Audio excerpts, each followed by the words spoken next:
Guys, क्या आप जानते हैं कि जूनागढ़ सिटी में ऐसे सदियों पुराने कई सारे रहस्य से भरे राज दबे पड़े हैं जिन्हें आज भी कोई भी नहीं सुलझा पाया। जूनागढ़, जहाँ पर पत्थर की कई कहानियाँ हैं और हर मोड़ पर एक इतिहास है।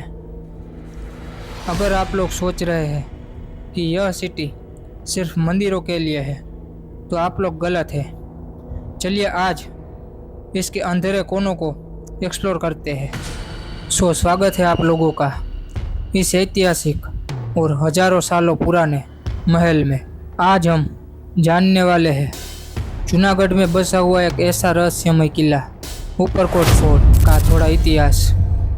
ऊपरकोट का अर्थ ही ऊपरी किला होता है।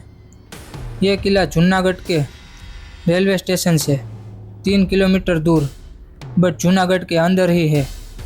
गेट के अंदर जाते ही आप लोगों को ले लेनी है टिकट। जूनागढ़ के लोकल लोगों की 50 रुपये है एंड टूरिस्ट यानी कि बाहर के लोगों की, जो लोग उधर घूमने आते हैं, उन लोगों की टिकट है 100 रुपये। Hello guys, welcome back to my new vlog. So guys, आज मैं फिर से आ चुका हूँ ऊपरकोट फोर्ट में, जो कि जूनागढ़ में है। एंड पिछली बार मैंने जब व्लॉग बनाया था इधर, तो मैं काफ़ी एरिया इधर छूट चुका था हमारा, क्योंकि मैं एक्सप्लोर नहीं कर पाया था।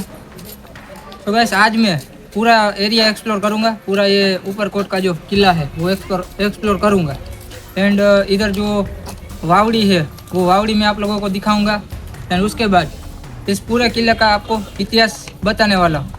तो गाइस चलो अभी आगे बढ़ते हैं। ये स्थान एक ऐसी ओपन एयर म्यूजियम है जहाँ पुराने मंदिरों या इमारतों के टुकड़े को संभाल कर रखा गया है, ताकि लोग हमारी विरासत को देख सके और समझ सके। इस किले को एक गहरी खाई से सुरक्षित किया गया था, जिसमें कभी मगरमच्छ पाले जाते थे ताकि दुश्मन किले के अंदर न घुस सके। मौर्य काल से शुरू होकर यह किला गुप्त वंश चुड़ासमा शासकों और उसके बाद नवाबों के अधीन रहा। हर शासक ने इसे अपनी ज़रूरतों के हिसाब से बदला, जिससे आज यहाँ हमें अलग अलग कालखंडों की वास्तुकला का मिश्रण देखने को मिलता है। ऊपरकोट की दीवारें कोई साधारण दीवारें नहीं है।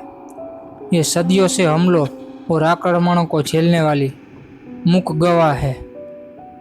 किले की सुरक्षा दीवारें इतनी ऊंची है और चौड़ी है कि उन पर दुश्मन का हमला करना लगभग असंभव था।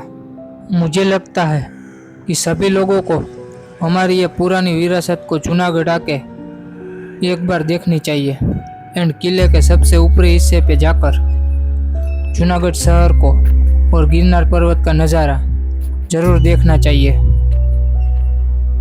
यहाँ की सबसे प्रसिद्ध तोपें नीलम तोप और माणक तोप है।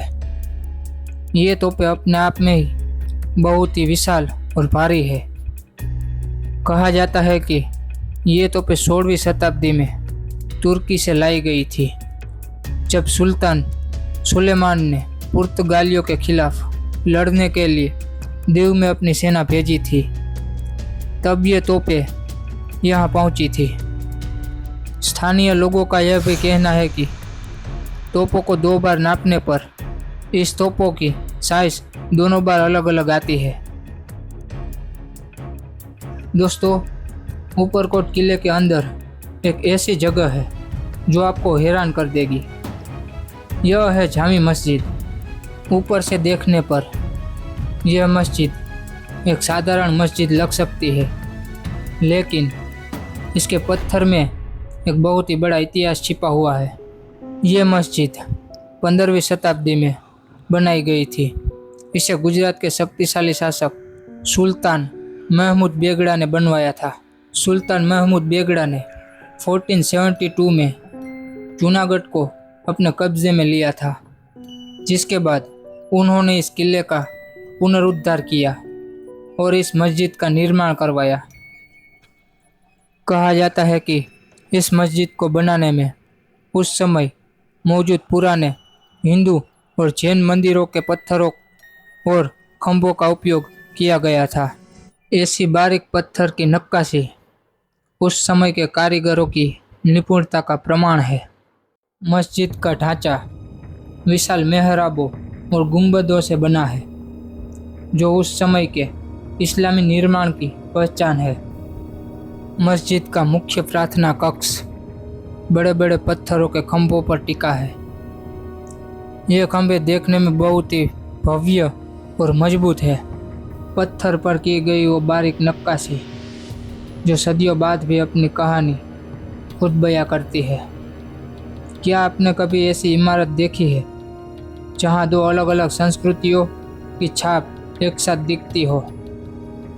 दोस्तों, जूनागढ़ के किले के इस इतिहास को करीब से महसूस करना। गाइस, ये सामने जो बड़ा सा आंगन है, वहाँ कभी लोग एकत्रित होकर नमाज पढ़ा करते थे। इस पूरी संरचना में स्थानीय सैंडस्टोन का उपयोग किया गया है, जो समय के साथ और मजबूत होता गया है। दोस्तों, आज मैं आपको जूनागढ़ के एक ऐसे रहस्य के बारे में बताऊंगा जिसे देखकर आप हैरान रह जाएंगे। देखिए, जमीन पर बने ये कांच के पैनल। लोग अक्सर कहते हैं कि ये प्राचीन बौद्ध गुफाएं हैं, लेकिन क्या ये सच है या इसके पीछे एक गहरा सैन्य रहस्य छिपा हुआ है? इतिहासकार मानते हैं कि ये गुफाएं थी, लेकिन किले की बनावट और इसकी सुरक्षा प्रणाली को देखें तो यह भी स्पष्ट होता है कि राजा महाराजाओं के समय में यह अनाज का विशाल गोदाम रहा होगा। मेरा आप लोगों से एक सवाल है कि क्या ये सच में बौद्ध भिक्षुओं के लिए बनाए गए ध्यान कक्ष थे, या फिर एक युद्ध के समय किले को सुरक्षित रखने के लिए बनाया गया एक अनाज का गुप्त भंडार? इतिहास क्या छिपा कर रखना चाहता है? आप कमेंट में अपनी राय जरूर बताएं। ऊपरकोट किले का रहस्य अभी बाकी है।